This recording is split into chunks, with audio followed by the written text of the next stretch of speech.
For Thursday, January 19th, 2023. I'm Aaron Schatz, the editor-in-chief of Football Outsiders. Mike Tanier joins me as always. And here for our big NFL Divisional Round preview, our guest today is Kevin Cole. Now, Kevin, you may remember from Roto Grinders and a long time at Pro Football Focus, and he is now out on his own with his podcast and Substack called Unexpected Points. So you can find him at unexpectedpoints.substack.com. Before we get into Kevin, I have to apologize that I totally forgot that we were also going to do JP Acosta because he was going to show up in a Jaguars apron and chef hat. And I totally blanked on it. So we promise that if the Jaguars upset the Chiefs, we will absolutely have JP Acosta here next week in his Jaguars regalia to regale on the tales of the Jaguars. Whether he agrees to it or not, we will drag him kicking and screaming onto the show. The reason I wanted to have Kevin on the show is for those who don't follow Kevin, and you should definitely follow Kevin on Twitter, where he's Kevin Cole and then three. Yeah, I know. I know. It's embarrassing. It's an embarrassing number of underscores. I apologize for that. One of the things that Kevin's been working on is a new quarterback efficiency stat, which starts with expected points added and then tries to adjust for a lot of different things. You can run them all down, but it includes strength of opponent. It includes scheme and how often you play action because play action is easier. It includes how good your receivers are based on those new ESPN receiver rankings. It includes drops and interceptable passes that you don't get intercepted. I'm probably missing a few things here. And it has some interesting results which apply to the divisional round. And the most interesting, I think, and the reason we're actually going to go out of order, is we're going to start by talking about the New York Giants at the Philadelphia Eagles, because Kevin's system loves Daniel Jones. And Daniel Jones came out fourth in total value this year, behind only Mahomes, Allen, and Trevor Lawrence. Wow. So tell us about Daniel Jones and your system and where the adjustments are and what is going on with this guy. Yeah. Well, he has the highest total positive adjustment on this. But I will say that for unadjusted, we just go to unadjusted numbers. Let's forget about all this crazy math and trickery that's going on here in my adjustments. He's 11th in per play efficiency, even if you don't adjust anything so far this season. If you just look at players who have at least 400 dropbacks so far this year. So it's not super different than what you would see otherwise, but he does get benefits from his receivers being a little bit worse according to the ESPN open scores. And we shouldn't be surprised by that, despite the fact actually Darius Slayton looks okay so far this year. He gets a big adjustment in drops, having one of the higher drop rates for his receivers so far this year. He gets a slight adjustment up for his offensive line, which is improved over what we've seen in previous seasons. And then other than that, really what he benefits from when it comes to these top quarterbacks is a lot of those guys are being driven down by having good surroundings near them. So he moves up some, and that's what pushes him up above guys like Dak Prescott or Jalen Hurts or Joe Burrow, which I think we're going to talk about later. Those sorts of guys who have a higher efficiency on a per play when you don't make those adjustments. Yeah, I'll say the Giants have a top 10 pass offense by DVOA. So DVOA agrees with the basic EPA numbers, and that doesn't even account for Jones's rushing. And we know that Jones is a really good scrambler and is a good on designed runs.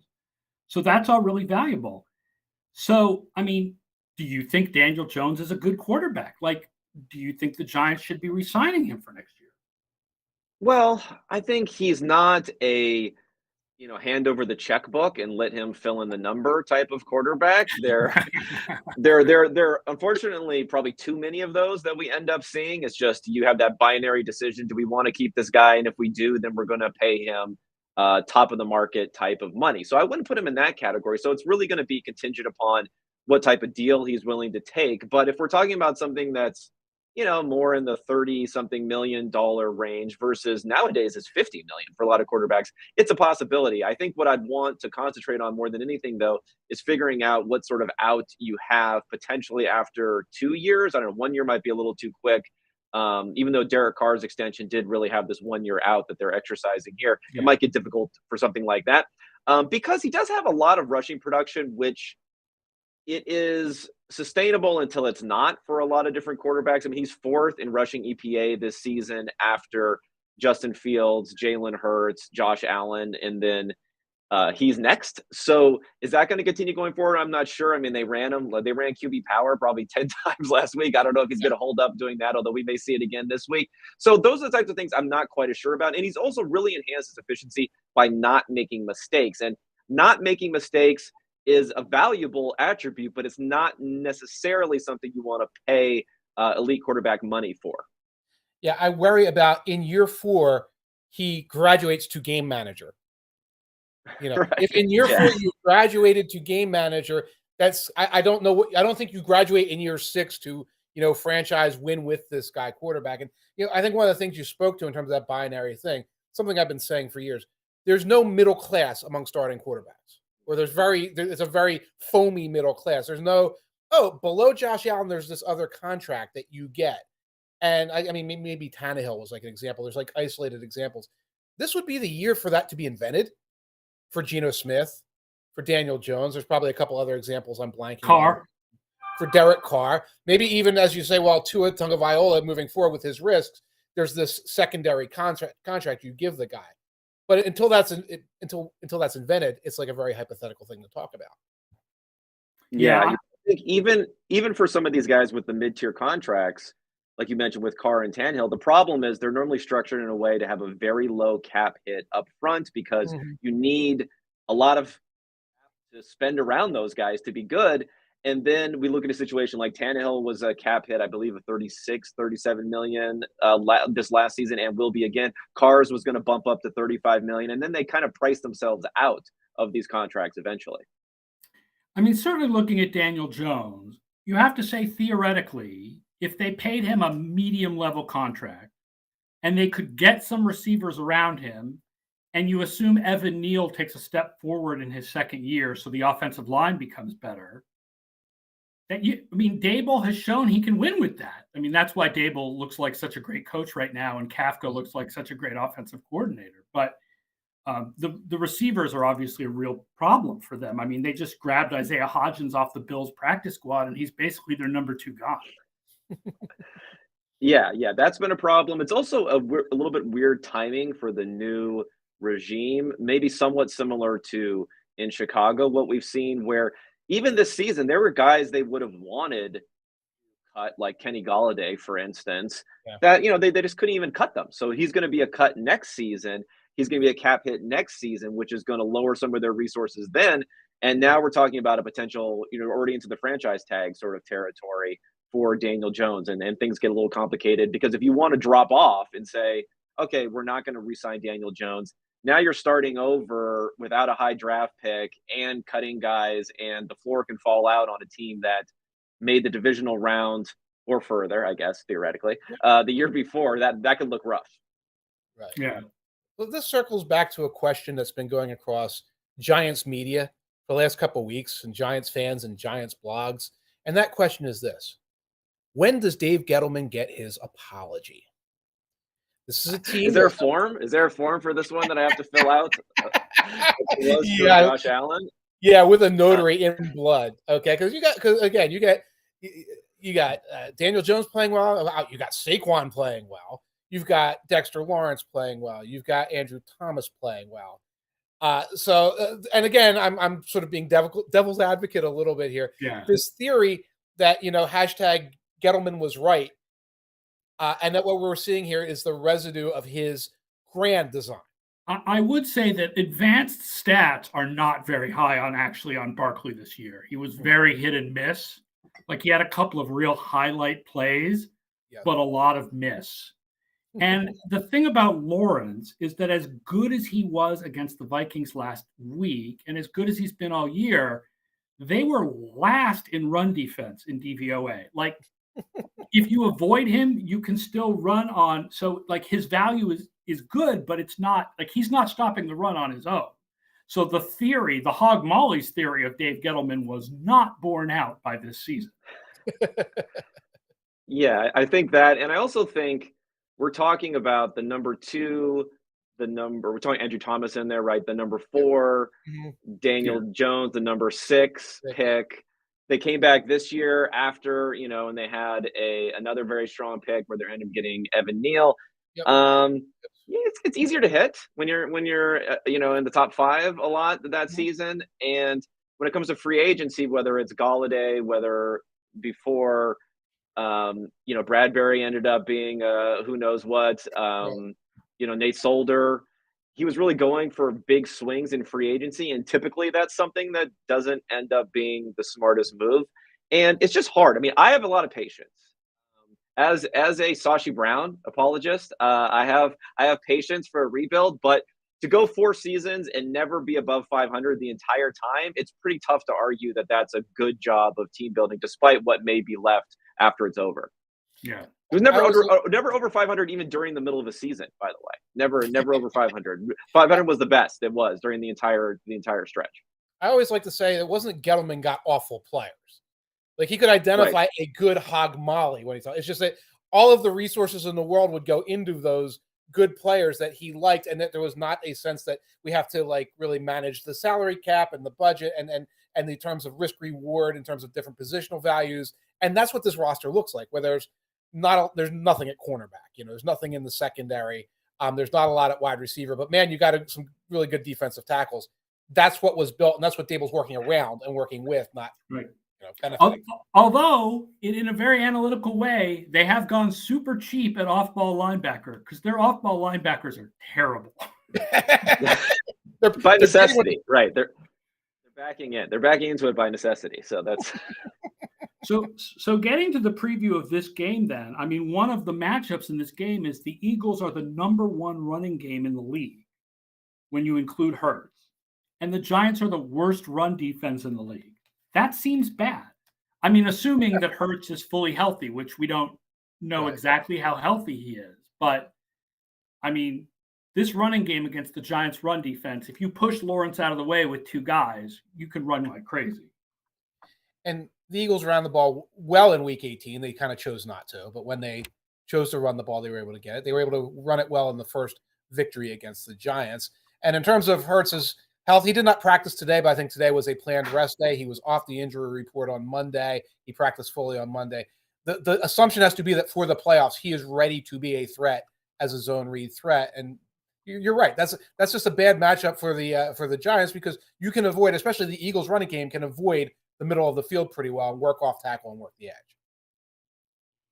I guess what I would say is if the Eagles really want to lean into the run, which they probably should in this sort of matchup theoretically, I do think it could play somewhat to the Giants' advantage as far as the fact, again, like last week, we saw what they did with Daniel Jones. I think they'll continue to do that this week. Mhm. Philly is also a bottom 10 or, sometimes bottom 5-ish sort of run defense if you look at some Yeah. of their metrics on how they've been able to play. So if this ends up being a run, both teams running the game, it kind of brings down the scoring generally. Maybe it lessens some of the elite player benefits that you have on the outside for the receivers for the Eagles. And who knows, if you get a fumble or two going one way or another, when this happens, those massive value differentials could end up putting the Giants in position to win. So I'll be interested to see how they lean into this, whether it's a really kind of grinded out type of game, because you'd have to hope a team that's clearly the worst team, I mean, the worst team remaining in the playoffs, the Giants, maybe they like that circumstance. Right. I will point out, as far as quarterback rushing goes, the Eagles were 3rd in yards above replacement allowed to scrambles this year, Yes. and 7th in yards above replacement allowed to designed runs. On the flip side, the Giants were actually pretty good against scrambles, but they were 3rd in value allowed to designed runs. So I think both of these quarterbacks are actually going to run a lot in this game. I think one of the things, the Eagles did have problems with Justin Fields, but everybody had problems with Justin Fields. And those problems meant the game was a game until the early third quarter, as opposed to being out of it in the first quarter. So I don't know what to make of what we saw from Daniel Jones the last couple of weeks as a rusher, though. Like you said, if this is a close game, that stays into account. In week 18, Jones didn't play Davis. They were running Davis Webb on like power draws, but that's because the Eagles were just abandoning the middle of the field and we're sort of half checked out here. But I don't think this is going to be a game plan that involves Daniel Jones running QB power and counters and things like that. I'll also Yeah, I'm not point sure, out, but we did see it last week a lot more than I thought we were going to. I thought he was going to need a pretty big ice bath, honestly, come after that game because he took a lot of hits, even those sneaks. Oh yeah, He somehow knows how to take ends up taking these huge hits on sneaks. So I don't know if he'll survive a whole game of that potentially.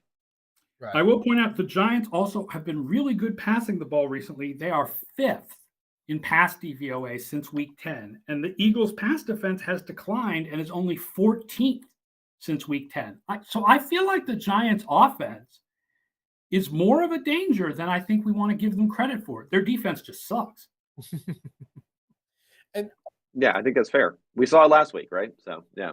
And it's just when you start looking matchup by matchup. Like again, statistically, look, the Giants can give them a fight. Matchup by matchup, it's going to have to be schemed up because you're not going to say Darius Slay versus Slayton, whatever, however you want to put those things up. Eagles win just about every matchup along the way there. Right, and of course their Pog Mollies are now going up against the best offensive line in the league. Exactly. So you're like, this is when you look at the Giants offense and the Eagles defense, you're like, this is good, and this on the other side is good. And then when you look at the Eagles offense versus the Giants defense, you're like, this is good, and this on the other side is awful. Yep. So that seems to give the Eagles the what about Nick Sirianni? Nick Sirianni, based in South Philadelphia, admitting that he got Pizza Hut stuffed crust pizza early in the week. Is that a factor in any way? Nick Sirianni. You might get hit by snowballs if there's snow in the stands. Yeah, this is like the presidential cycle where someone goes to New York and they use a knife and fork on their pizza. This is like the equivalent here, basically. Hey, look, if there's a Pizza Hut in Philadelphia, it must be doing business with somebody. It must be doing business with somebody. It shouldn't be. Years ago in Philly, somebody came, got cheesesteak, and ordered it with mustard. Yeah, I think it was Michael Dukakis to give you some idea of how their political career went from there. So, yeah, that was the real thing, not the tank photo. It was that. Yeah. No, it wasn't that. It wasn't that. It was the mustard on the cheesesteak. The line is Eagles minus 7.5. If you had to pick against the spread on this one, and all the lines this week I think are pretty close to what they should be, but what is your feeling? Eagles minus 7.5 or Giants plus 7.5? I mean, I have it pretty close. I have the Eagles by a point and a half more than that. So I guess I would lean in that direction. I think what maybe I've seen some people incredulous at the fact that it's there versus, I mean, for instance, there's a Kansas City has a bigger line against the Jaguars in this week. So this is not the biggest line of the week. People are a little bit perplexed by that. I guess it's just the Eagles. There's been a little bit more creeping doubt into what I have for my power rating for them and also what betting markets have for the power rating for them over the course of the last 5-6 weeks. I mean, even going into the playoffs, they were, I think, equivalent and then maybe in some places even slipped slightly behind the 49ers Super Bowl probability, and they had a bye going into it. So I think, the markets are at least seeing them as probably not even the best team in the NFC, and I think that's why we see the number where it is. Right, and that's our system as well, Aaron, right? Yes, absolutely. The fact is the Eagles have declined over the last 5 or 6 weeks, not just because of Minshew, but because the defense has not been, the pass defense has not been as good over the last 5 or 6 weeks as it was in the beginning of the season. Right. I was still, there was a decent amount of turnovers earlier too. Yeah. Oh, yeah, it was so takeaway giveaway driven early in the season, and there's been a course correction on that side, and not all of it again was Minshew. Like some of it was Hurts earlier on. And they had the easiest schedule, one of the easiest schedules in the NFL, if not the I easiest. believe the easiest by our numbers. They have the easiest schedule. Yeah. So that's another factor. It just adds uncertainty. It adds uncertainty into who this team really is versus who we thought they were after the first 10 weeks of the season. You guys sound like you're trying to talk me into taking the Giants and the points, but I'm not gonna. As you can see what's No, I would not. I would never do that too. Right. So I take the Eagles and lay the points. And I've got a prop, and I'm sorry, this is a very memey prop. And do not bet memes, okay? It's a bad idea, but I'm still looking at it because it's in the Zeitgeist here in Philadelphia. Boston Scott, the Giant Killer, anytime touchdown scorer at plus 380. I have a hard time believing that Boston Scott is particularly good against the Giants compared to Gainwell or Sanders. Like, Right. I mean, Sanders scores most of the touchdowns. I say that, and of course, it'll end up being Kenneth Gainwell. But well, Jalen Hurts also is a complicating factor there. Yes. I mean, he was near the league lead in touchdowns this year. I think rushing touchdowns. All right, yeah, well, I don't think I would go with that one. I'm going to steer away from it. We've got some Mimi other props coming down the road, so I'll steer away from the Boston Scott anytime score. And I would go Giants plus 7.5. I think, especially given that I think that the Eagles can control this with the run, a high running game keeps scores usually closer. So I think, given the possibility of an upset plus the possibility of keeping it close, I like Giants plus 7.5 in this one.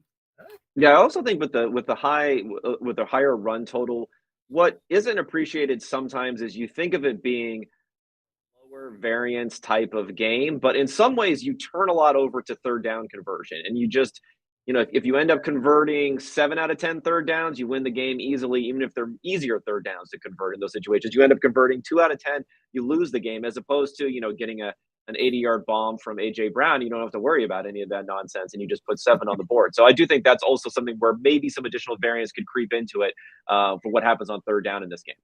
Yeah. All right, we're going to go backwards and talk about the first game, which is Jacksonville Jaguars at the Kansas City Chiefs Saturday at 4:30, and the Chiefs won 27-17 in Week 10, which actually was 27-10 until the Jaguars scored a touchdown late. I just want to share one stat that I came up with while I was looking through stats for this game. Now that we have blitz data from Sports Info Solutions, Mahomes this year was actually worse against a blitz than he was against 4 pass rushers, which is amazing because the last 3 years or whatever, the difference was the rule was never blitz Mahomes, never, ever, ever blitz Mahomes. And I still would never, ever blitz Mahomes.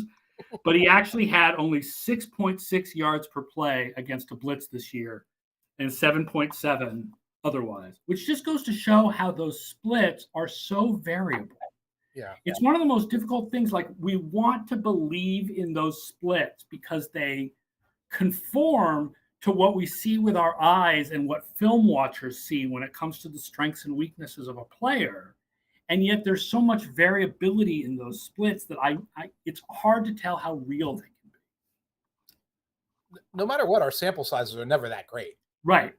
I mean, looking at just 1 year of Mahomes blitzes, you're talking about 150 plays or whatever. Right. That's not a huge sample when you start looking at variations in opponent along the way. Now you get 4 years of samples. Now you're really crushing it, but then you might just have statistical soup at that point. Right.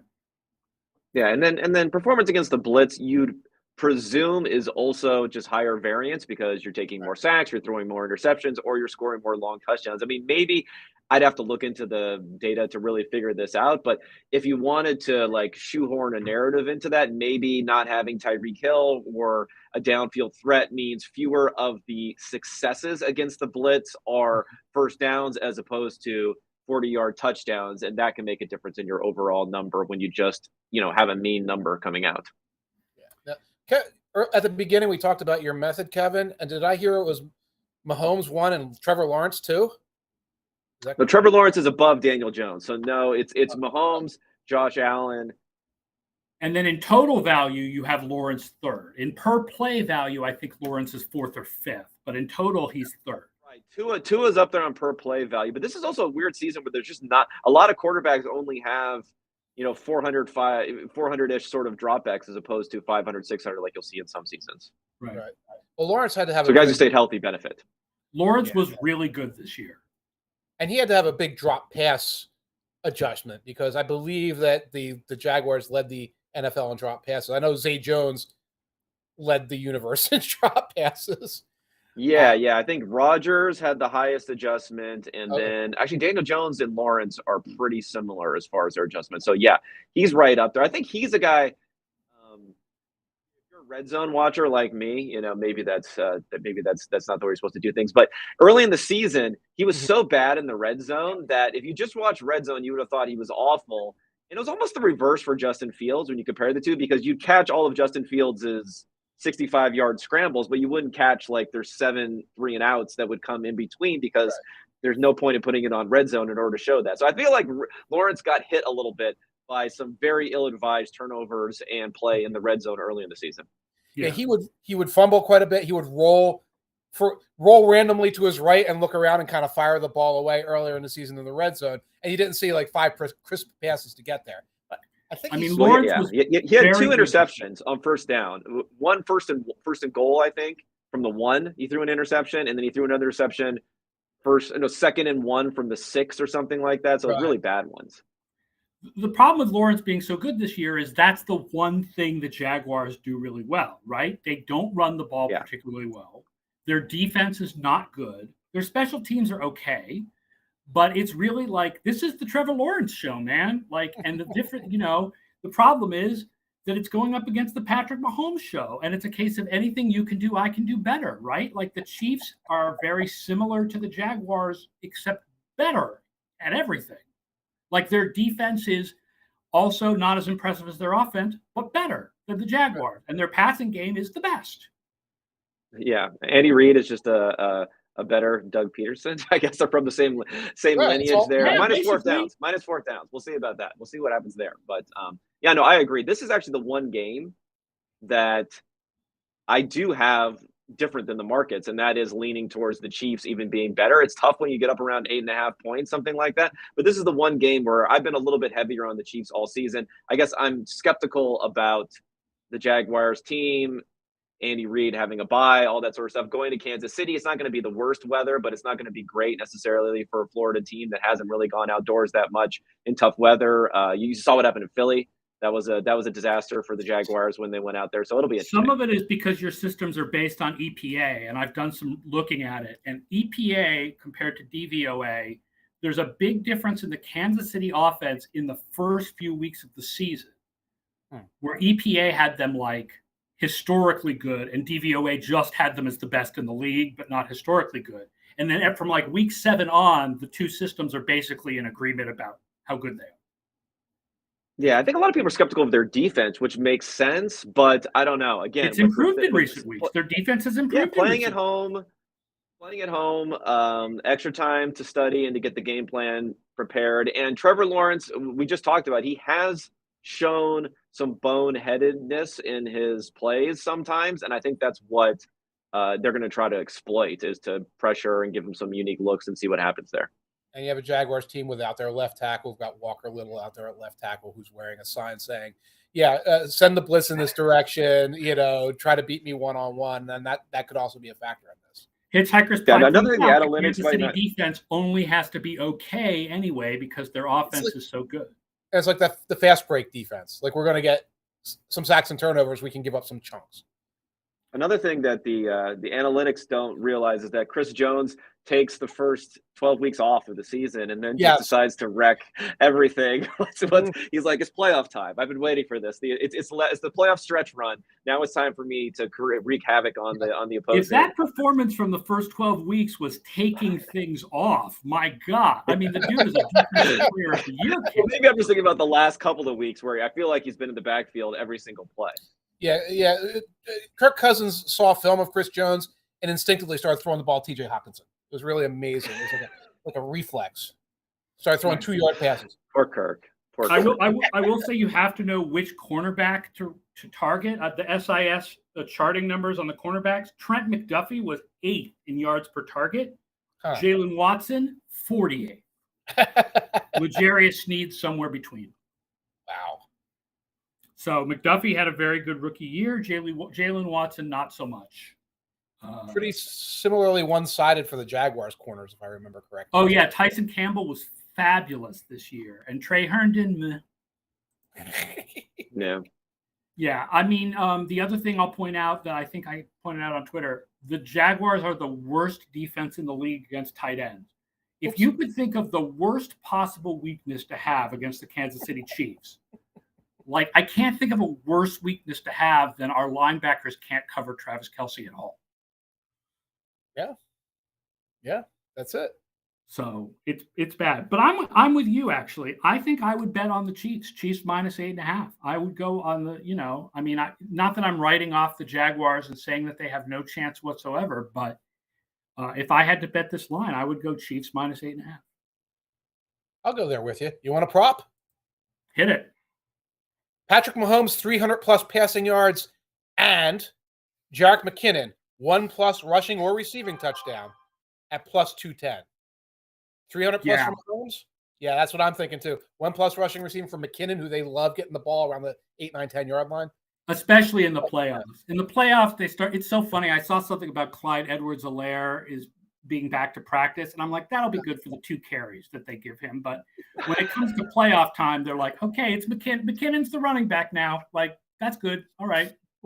We'll stop messing around with the other running backs. McKinnon's the running back now. Yeah, no, I think that makes sense. The only thing that I would be worried about when it comes to the Chiefs having to get, 9, 10-point differential is there's always going to be 1 or 2 times where with that Kansas City offense where Andy Reid has a 4th and 2 and they're up by, it's a tie game or they're up by a touchdown. They're like, oh, let's just kick the field goal here rather than, really put it on Well, them. I thought you were going to talk about it's that 4th and 2 and he gives the ball to Blake Bell or something. Yeah. Well, that could happen too. Well, we can't sneak Mahomes anymore. That's been taken off of the play sheet after he dislocated his kneecap. But yeah, there's some other stuff. Yeah. Reminder, by the way, if you are watching us live on YouTube or on Twitch, please send in your comments and questions about these games. We love to talk to you. As Hitchhiker's Pie points out, even in 2019, everything went bad in the first half, and they still crushed the Texans by the end. So yeah, we're Chiefs believers. Yeah, that was one of the funnier pregame interviews because I remember that Andy Reid was being interviewed before the game, and they're like, Andy, look you got to run the ball. You got to run the ball this way. You got to run the ball. And then they were down. Was it 24-0, something like that? And I think at that point. I think they did. I don't think they passed the ball for the next quarter and a half, and they scored 5 straight touchdowns or something like that. So yeah.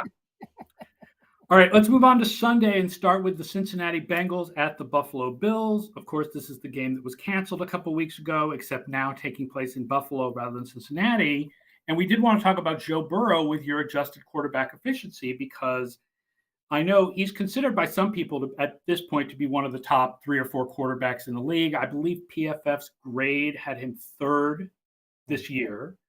But in the adjusted quarterback efficiency, he came out 6th in total value and only 10th in value per play behind Jared Goff and Daniel Jones. And I know Jared Goff is a guy that you're thinking, if we're going to do an adjustment on quarterback efficiency, that's a guy we want to adjust because he plays indoors and play actions a lot and all this other stuff. And how did Burrow end up behind Goff and Jones in the AQE? Yeah, I mean, part of it is that a lot of guys are bunched up even in their unadjusted efficiency. So, Burrow's around 7th, 8th in that sort of category. So he's definitely higher than some of these others, but maybe not as much as you think. Even in unadjusted efficiency, Goff is ahead of him to start off with. But how he really gets adjusted is receiver adjustments. I mean, there's an adjustment for the open score, the fact that the Bengals, I'm not sure where they finished the season, but at one point in the season, they had Boyd and Higgins and Jamar Chase all in the top 32 wide receivers for the open score. So, you can do the math on there. There's 32 NFL teams. So if you have 3 wide receivers in the top 32, you're doing pretty well there as far as those guys being able to get open. And they also had above average score for how much yak they were getting, how much yak value they were getting versus what you would have expected based upon the target location. So there's those ones. And there's also a big drop adjustment, a big negative drop adjustment because they had a lower drop rate than what you would have expected this season. It makes sense because if you say which team has the best trio of wide receivers, you would say the Cincinnati Bengals. And I'll remind people, if you haven't seen these new ESPN receiver metrics, they're based on the tracking, the next-gen tracking, and they track receivers on both passes they're thrown and on passes they're not thrown. So they're actually very overall all-encompassing, and they love the Bengals receivers, absolutely. And we all love the Bengals receivers, too. Right. We don't like the Bengals line so much, though. No, and the Bengals, well, that's the problem with this game is getting it to those receivers because of the fact that they're going to have the 3 backups on the offensive line, including, the worst is Jackson Carman, who's generally a guard playing left tackle. Yep. Yeah, Burrow had a really bad sack rate to start the season, and things actually cleaned up quite a bit in the second half of the season. That's another reason why his efficiency numbers look a lot worse than what you would expect, even on an unadjusted basis, is that he does have one of the higher sack rates in the Right. NFL. Same with our numbers. But this last week, we saw it again. I guess the hope would be for Cincinnati is that you don't have an in-game injury like we saw last week, a major in-game injury. You can try to prep a little bit more. And he does do a lot of things when it comes to empty and using the quick game. And I do give him a positive adjustment for their lack of play action that they do. They put things into his hand a little bit more. So I think we'll just see a lot of that this week, which can be good for them too if they decide we're not going to run the ball as much and we're gonna pass the ball a lot. Burrow also had a ton of interceptions at the beginning of the season. So that's another factor that maybe you wouldn't expect his INT rate to be that high when he had 4 in the first week of the season. Hitchhiker's Pie asks, is this adjusted quarterback efficiency something you would be able to backdate? Because he wonders about someone like Drew Brees with great touch and ball placement, comparing them to Burrow for Yak. Yeah, unfortunately, the charting data that I'm working with now only goes back through 2021. So I don't have it going back to the Drew Brees era. But I agree that Yak component is the one that I've found to discount it as much as you can, because you can't necessarily figure out how much of it is a great scheme, how much of it is the ball placement and just being able to really work within a system. Some systems are designed to have more yak than other systems like San Francisco. So that is the one that I discount the most, but it still does end up hurting Burrow because Chase is a guy in particular who can sometimes take a short pass and go all the way with it. Right. You don't want to ding some quarterback who's recognizing that the running back's open in the flat and has nobody and gets 13 yards and also has been coached to do that because that's part of the design. Like, oh, we're holding that against you now. You don't want to do that. I'll take John Coleman's question later when we get to Dallas. But first, we're going to talk about Cincinnati Buffalo a little bit more. I will point out both of these defenses are weaker on third down than on first and second down, and both of the offenses are very strong on third down. So I think you're going to see a lot of extended drives in this game from both teams.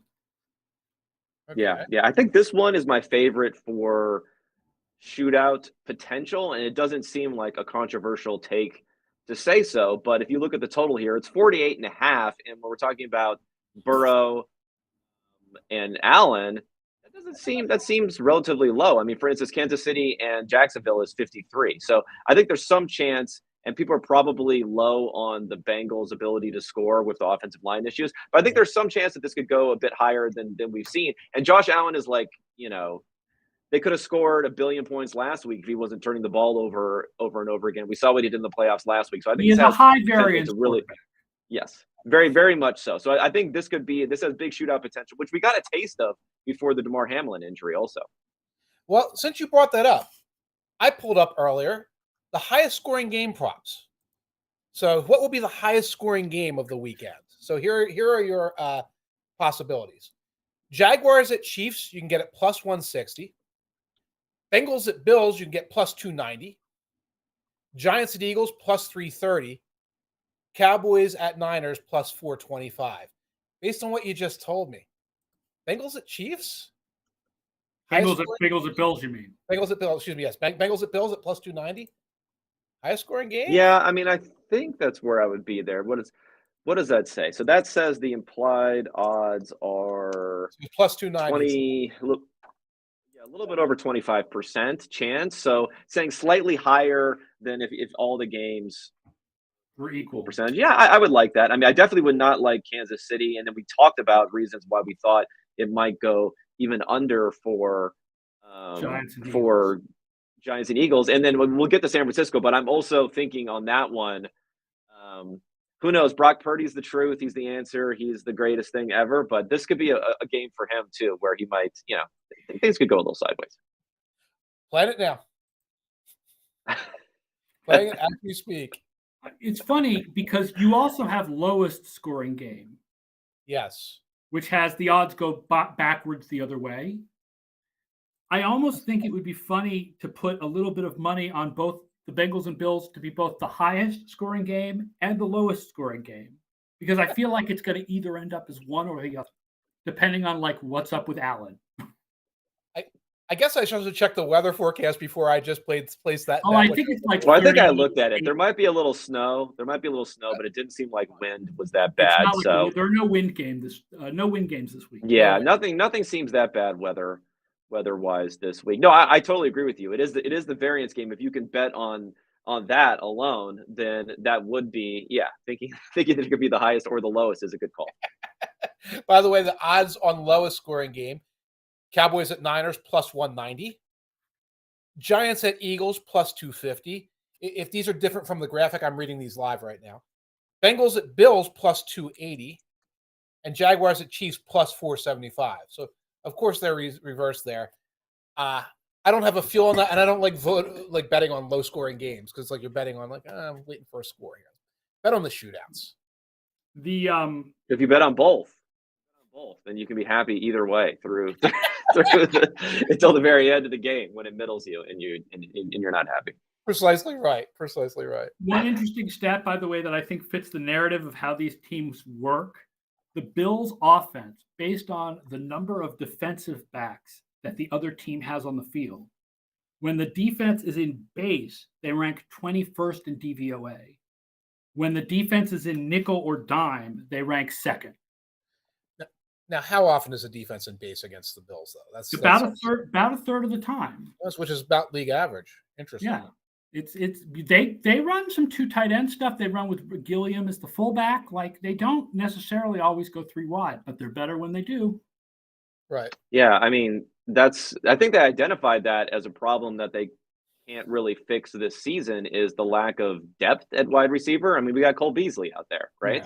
Yeah. So but they're better maybe that's when Isaiah McKenzie should be healthy for this game. Isaiah McKenzie is back for this game. He was running He practice. had a couple of catches last week, so yes. Yeah. Hitchhiker's Pie points out that Stephon Diggs has more EPA than the rest of the Bills receivers combined. Right. Not surprising. Not surprisingly, the other guys had a lot of drops along the season. They've had some injuries as well along the way. And as I often lament, they don't seem to want to create like a little quick game for the speedy guys. Davis and McKenzie are both like the speedy guys, yet there's very little quick screen game in their offense, which I think would probably help them, especially if they're up by 2 touchdowns and they don't necessarily want to fire the ball 60 yards downfield on play after play. Which is what they do. So Bills minus 5.5. As much as I love the Bills and I picked the Bills to go to the Super Bowl and the Bills were number 1 in DVOA and our odds for the Bills are better than better than the market, I'm going Bengals plus 5.5. I think that would be where I would lean. That's where I would lean. It's not as strong though as taking Kansas City minus 8.5, but it's probably the second strongest for me is to look at this one and say it should be more around maybe 3-ish type of points. Jim Stexelty asks if you should consider a likely appearance at the game by Damar Hamlin before placing a wager. I think that will be. I hope to see him out there. I think it'll be emotional. Remember, I just partially based my my Giants Eagles bet on stuffed crust pizza. So yeah, I probably should have put that into play. So let's see Damar Hamlin out there, win or lose. Let's see him cheering his teammates on. And I'm going with the Bills minus 5.5. 5.5. I'm taking the Bills all the way. Yes. Yeah. All right, let's talk about the last game, which is the Cowboys at the 49ers. And before we get deep into this game, we'll take John Coleman's question about Cincinnati seems most likely for the upset, but do you give Dallas a shot? And if you could grab Kansas City minus 2.5 and just needed one other leg, what would you grab as the other leg? I guess in a why am I blanking on what you call that when you combine two games? Parlay. Teaser. Parlay where you get to push the line 6 points. If you started with Kansas City minus 2.5, what would you take for the other leg? Take the Eagles line down and take the Eagles maybe. Eagles minus 1.5. I mean that goes over the most key numbers. So just blindly, any way you look at it, you get over 7, 6, 3, all the way down. So yeah. Yeah, I would say, Eagles minus 1.5 and Chiefs. Yeah, teaser. Parlay is when you don't move the lines. Teaser is when you do move the lines. Correct. Yes. Let me see. You guys talk. I'll try and see what that calculates. This is my aphasia affecting me. So, tell me your thoughts about the Cowboys and the 49ers and Brock Purdy and Dak Prescott. And Kevin, what are your thoughts on this game? Well, it's interesting because I think the question that I've heard around a lot, and admittedly, I'm a Jimmy Garoppolo truther, is like Brock Purdy. How good is he, basically, at this point? And my adjusted numbers, Garoppolo for his time there, really hard because of the strength of receivers, the yak over expectation, the blocking, everything else. But they even have a larger adjustment for Brock Purdy so far. So I think that is all of those things combined with the blocking even getting a little bit better, combined with even a little bit more yak as part of the offense that we've seen. George Kittle in particular has been a guy who's been very explosive after catching the ball, where we didn't see that a lot early in the season. And their schedule has not been very challenging so far. And we see Purdy run around a lot and then eventually make a play sometimes. I just don't know against this Dallas defense with that pass rush. It could get a little bit more challenging. So I guess for this, I'm wondering whether or not Brock Purdy is going to not be exposed, but whether we're going to see a guy who's probably at his best more of a league average type of quarterback than what we've seen so far. The big red flag for me against the Seahawks is how many times Purdy ejected the pocket out of the back and ran to his left. Considerably as a routine. Now, every defensive coordinator is watching that and say, I'm going to bring a blitz from the other side, and I'm going to have, somebody out there to catch him on that. I'd be concerned about him, exactly what you said, attempting to do that. He's had enough success with that where it could turn into a bad habit. Like, I'll get out there and I'll make a play. I'll just throw it back the other way for, a touchdown, and winding up against trouble when facing your Micah Parsons and your Tank Lawrences and your all those guys that the Cowboys can throw out there. Now, here's the interesting thing about the pass rush and Purdy. If you're the Cowboys and you look at your numbers from the year, you want to go after Purdy with just 4 guys. Cowboys defense, first in DVOA, 5.5 yards per play when they only sent 4. 23rd in DVOA, 6.6 yards per play when they blitz. Because their cornerbacks are not – they're starting like 2 cornerbacks got injured, and now they're starting Maleflu. I don't remember the name of the dude who's starting opposite Trevon Diggs at this point. It's Xavier Rhodes now. They just grabbed Xavier Rhodes' corpse. It's the secondary is like they blitzing could be a problem for them. So Micah needs to just get home. So Micah's on that side that Purdy likes to roll out to. So if Micah beats his guy, which he will because he's Micah Parsons. Mm-hmm. Even though that's Trent Williams, there will be times that Micah Parsons beats him. He'll run into Purdy trying to turn left, I guess. Xavier Rhodes' corpse looked pretty good on Monday night. So what's interesting about just like T.Y. Hilton's corpse has been looking pretty good late. And all year, Jason Peters' corpse, which is now, I think, like going back into the earth, but like it was helpful through the year. So give Cowboys credit for kind of grabbing these guys off the street who have good reputation and getting something out of them along the way. Quick note about you don't want to overvalue Monday night, but I, like a lot of people, was a little bit fooled when the number moved to 3 towards Dallas, thinking, there might be some value on Tampa Bay because the Dallas corners can't cover anyone, and then the numbers coming out of that at least was the best coverage, and at least according to PFF's grades, where they look at perfectly covered plays, it was the highest percentage of anyone that weekend for Dallas. So we'll see what happens in this game. By the way, a quick note on that parlay Shanahan too. So I like that. What's that? Quinn versus Shanahan will be an interesting little matchup. Yes, that will be. So if you get the Chiefs -2.5, and you were going to come in with the Eagles -2.5 as well on that teaser, you're at -143.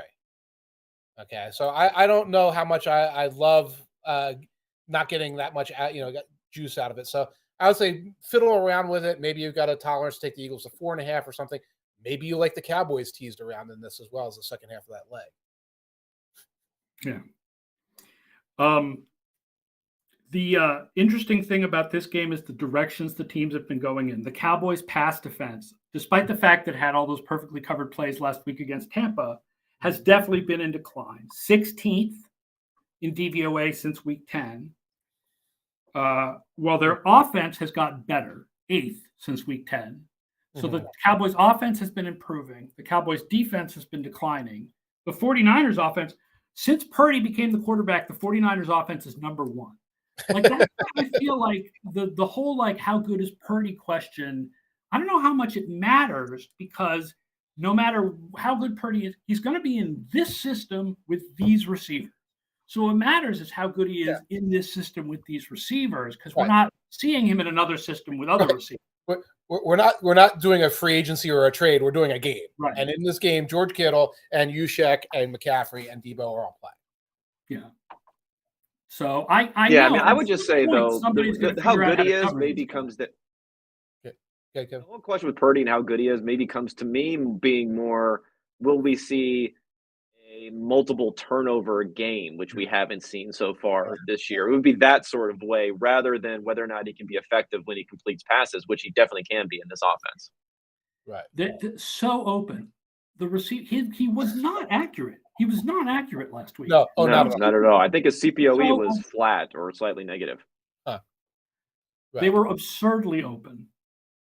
You have Van Der Esch playing well now, too. He was hurt for part of the year. He's been playing well. It's another possible difference maker. When you're facing Kittle and Juszczyk and all these guys over the middle, having a linebacker who can cover.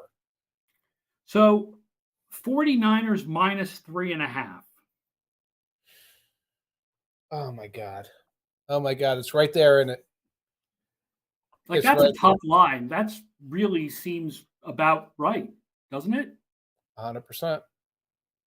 Yeah. I mean, it seems right to me. Once you have, once you get to 3, and then especially once you get to 3.5, those are going from 2.5 to 3.5 is huge. So that shows a pretty strong bias towards San Francisco in this game as far as how good the teams are. I mean, even though they have home field and all that sort of stuff, it still leans towards them, which I think is fair. I think they're the better team right now. San Francisco's been the better team. There's no question about it. So I guess if I had to play this line, I would play San Francisco -3.5.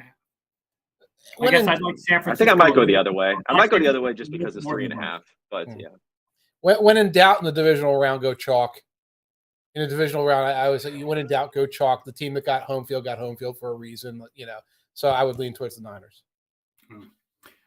What were a couple of your other fun props, Mike? We had a couple more. We have a couple of really fun ones here. Okay, here's my favorite. I should play it while I've got my my sports book open.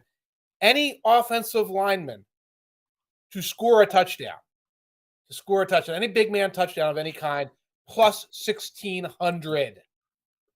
Now, of course, we know that there's no way that's actual value in terms of odds, but to be rooting for 4 games for one big man touchdown at plus 1,600, tell me you don't love it.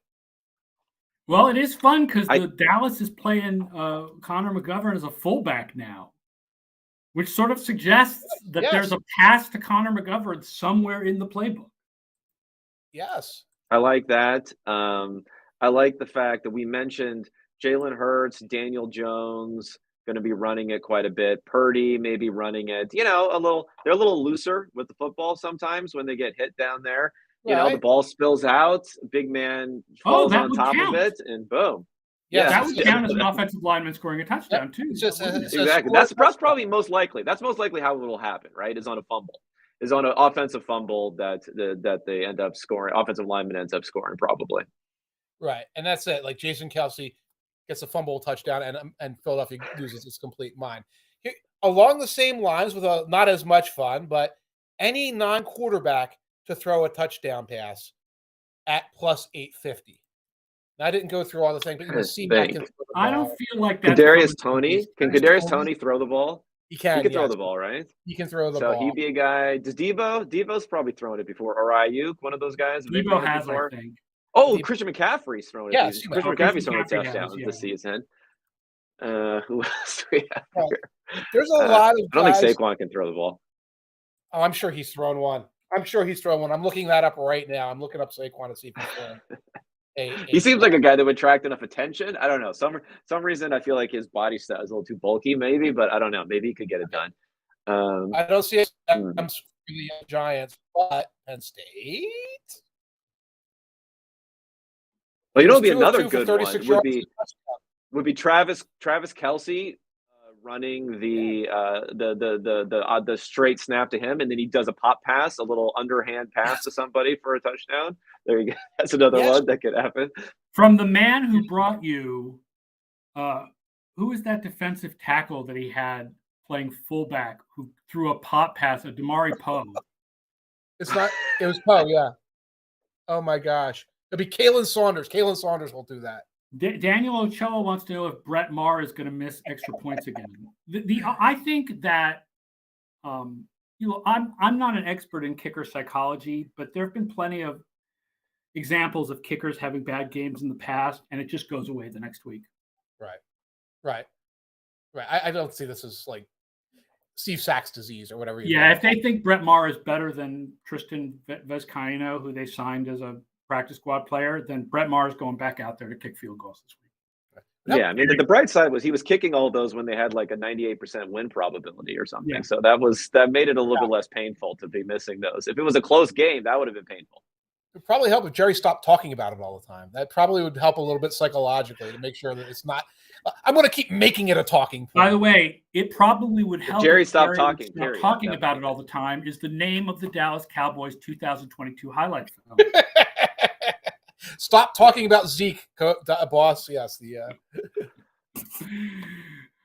All right, you had one other, which was the overtime one, which is fun.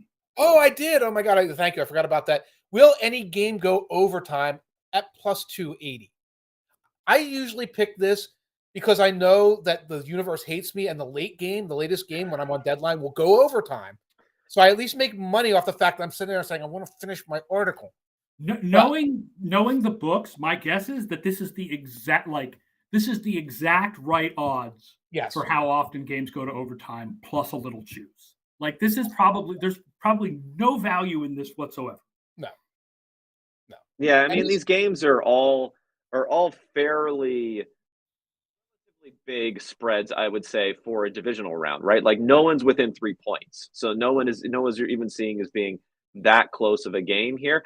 Yeah, it would be good for the NFL though to get their new overtime rules, and they'd be good for nerds. We could talk about why which is better to have the ball first or second.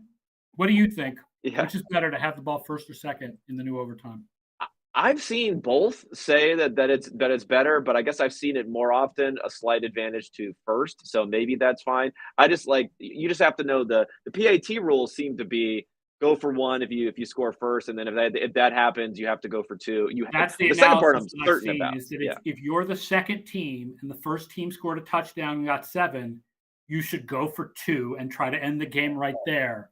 Because if you tie it, the other team gets the ball. Now it's sudden death, and they're more likely than 50-50 to score. I'm not ready for this on the internet. I'm not ready for this conversation on the internet. Hitchhiker's Pie says that the whether you take the ball or give the ball to the other team are as close as perfect to possible, according to Brian Burke. Yeah, that's what I've seen. I've seen that it's very, very close. So I did a fake. Not fake, but I did a joke poll of which coach was going to be most likely to mess up the go for 2 or not in overtime. And I think Todd Bowles was number 1. So unfortunately he's eliminated from here. Shanahan might be a sneaky guy to fall in there, but I'm not quite sure about. McCarthy, probably not. No, my guess is Peterson knows to go for 2. Yes. Andy Reid, maybe? That's one guy who knows to go for 2. Might be something. Andy Reid knows to go for 2, but won't do it. You got to be ready. Prepare yourself for the conference championship by the guy who's most likely to know to go for 2 is Peterson, right? And want to do it, and want to have some goofy thing lined up that he wants to do, right? Because Dable seems like he's pretty good. Dable seems like he's pretty good.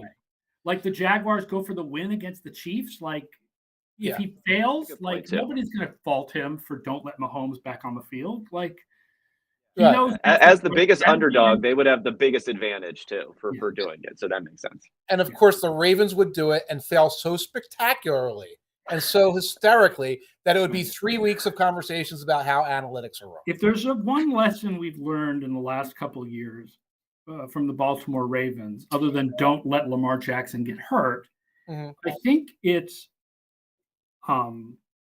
if you're going to be a team that's aggressive on 2-point conversions and fourth downs, you probably should make sure you have more plays and more practice of those situations. Because it does feel like the Ravens, it doesn't feel like, it is.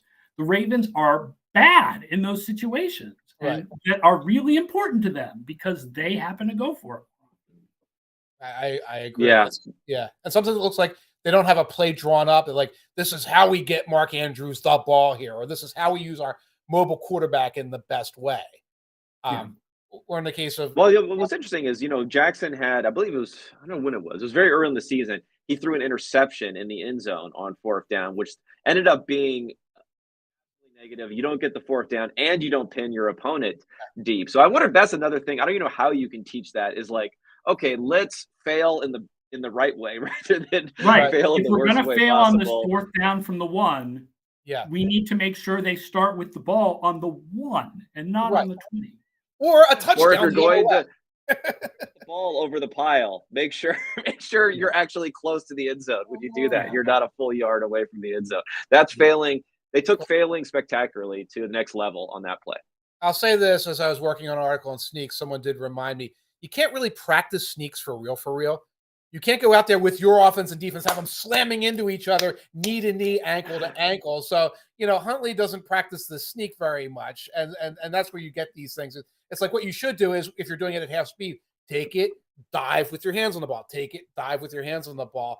And that didn't really pay off. Right. I mean, I've advocated more people to do that move, but because Breeze used to do it all the time. Trevor Lawrence has done it a couple of times successfully, but you really have to be close to do it. Breeze was the other guy who was the master too of it. far. They were too far from the goal they were a full yard away. You can't do it from that far away. All right. Okay. Greg Roman was just fired, I believe, right? Greg Roman was just fired. Uh-oh. Statement from the Ravens head coach. This is in my email. Greg has led the development and success of a record-setting offense for several seasons. Tremendous football coach as well as family man. Greg devised and led our offense. 26 achievements. He established our identity on offense. We are grateful for his work and abilities, and we wish him and his wonderful family the utmost happiness going forward. Wow. Okay. He was fired during our show. Yep. So, does this help or hurt the chances of Lamar Jackson coming back? Because to me, that was looking at best for next season, potentially Lamar not coming back. So I don't know. That's layered. Yeah, I don't know, because I don't know what Jackson's personal relationship with Roman was like. Will he feel like this is this is offensive to him? Brian says it certainly does either help or hurt things, but I don't know which. I don't know either. I don't know. I just feel like a tag and trade is like tag and trade. Enough people who I trust. But he won't sign the tag, and if he wants fully guaranteed money and a new contract, I don't know what's going to happen. It's going to be interesting. Nobody's giving him. The problem is no one's giving him a fully guaranteed contract, because the one time they went and gave someone a fully guaranteed contract, Cleveland did that. Everyone is angry at them, and then Watson came out and sucked. Right. Yeah. I mean, Watson was a de facto free agent too, so it's a little bit different of a contract situation. And Lamar Jackson has missed 5 games 2 years running now. That doesn't help also.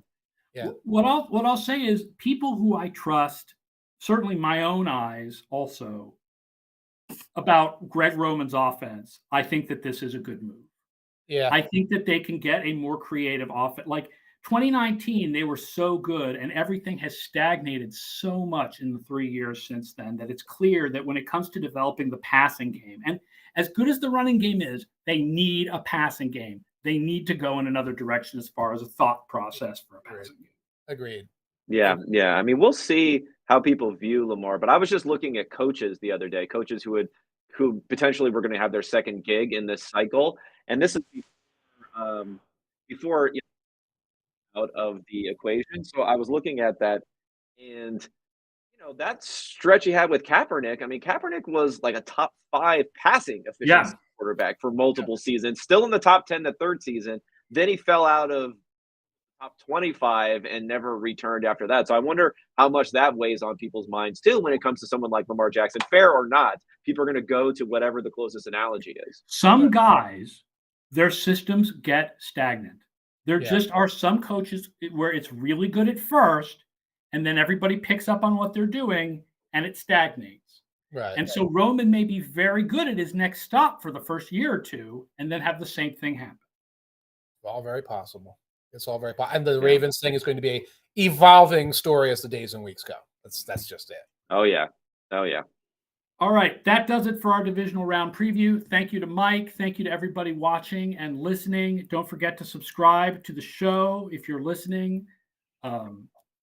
Chip Kelly, speaking of guys where it was really good at first and then it took off. Too late Thank to show you, Kevin Cole, for joining us. So again, Kevin struck out on his own, and you want to join his Substack. I have, so you want to also. It's unexpectedpoints.substack.com. Lots of good stuff, analysis of every game that he runs Sunday night. He's faster at it than I am, even faster than Mike, I think. A little faster. Yeah, I only change a sentence though when the one team like the Jacksonville Chargers game. I'm like, Jacksonville wins. So I don't probably have to do as much rewriting as you do. I'm sure you had that whole thing written up and you were like, what the hell is going on here? But so yeah. And everybody, please come on the Football Outsiders Discord to talk about this weekend's games with us. You'll find the URL below the show. And have a great weekend. Everybody enjoy the divisional round, except Greg Roman, and we'll be back on Monday at 1 p.m. Eastern.